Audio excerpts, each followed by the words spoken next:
So we're going to be talking about layers panel and what are the functions of layers panel in Figma. So now, with the very first thing, we need to draw a shape so that we understand. So now, what type of layers do we have? We have the shape layers, we have the text layers, meaning if I write text, let's say hi, that's a text layer. If I click on frame and right here, you can see that this is a frame layer, as you can see, and the layers are always on the left hand side here. So now we also have a vector or pen layer, right? So that is also, you see, majority of the tools here so far, whatever you do here, right, would always come to the layers side, whatever image, videos, whatnot. But I don't think Figma doesn't accept direct videos though, so everything you add here would come to the layers panel. So those are the kind of layers that you can easily find, and you can either group them or frame them depending on what you want to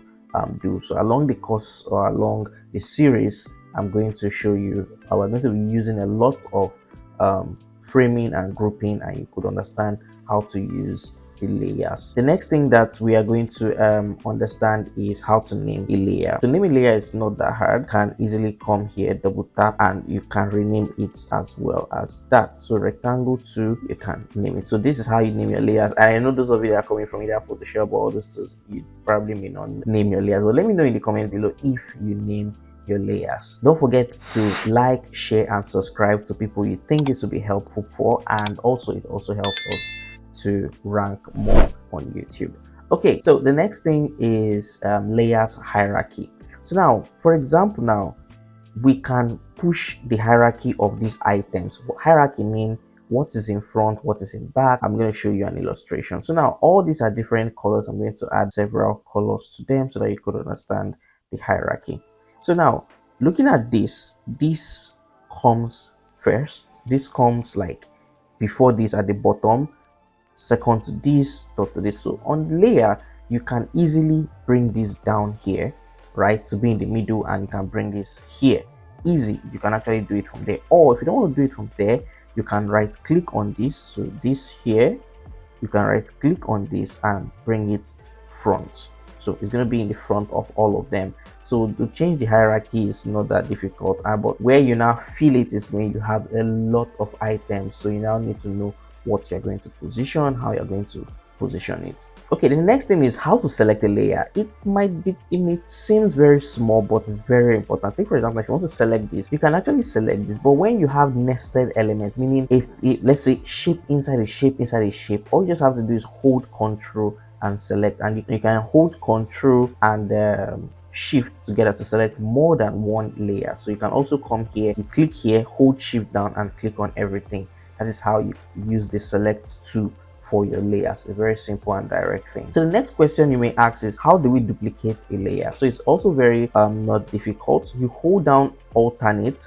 If you hold down alternate, you would notice that the cursor turns into 2. So once you hold down on alternate, you can drag. So when you drag, you release your mouse and you release your button, your hands from alternate, and you can also see it. But if you want a shorter cut, you can also use Ctrl D. So once I do Ctrl D, you notice that it has duplicated, then I can move it here. So once I do this, let me zoom out and I click on D, it can continue with this positioning and the spacing that I've originally gave the design. So that is how you can duplicate your layer. So the next thing is I'm going to show you how to lock your layer, and to lock your layer is very easy. One of the reasons why you lock your layer, I mean, probably you don't want a particular layer or object to move, so all you just have to do is come here and there is a padlock and you can lock it. That's simple.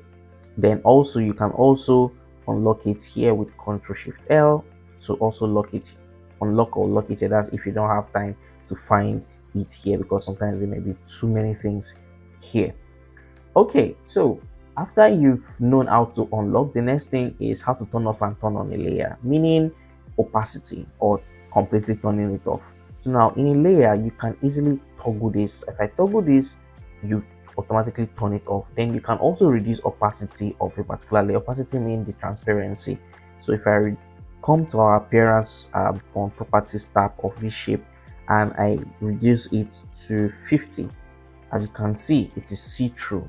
right? So this is how you reduce the opacity of a particular layer. So now the next thing you need to know about layer is grouping. So now, how do you group a layer? So to group a layer, for example, now I want to group these two. I pinned this.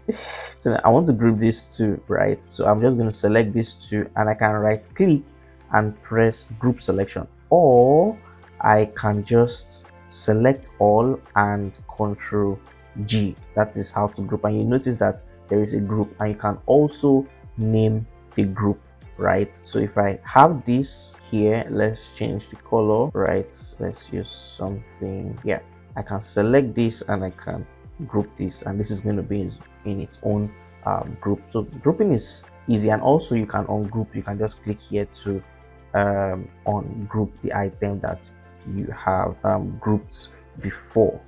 So that is how you do it. So now the next thing is how to frame a layer. So now take for example, now what is frame? So like I said in the last series, we are going to be talking about frames little by little. So frames are very, very important. So now what does a frame do? So a frame is just almost like a picture frame, meaning you can put items inside it. So take for example now this green, watch the layer.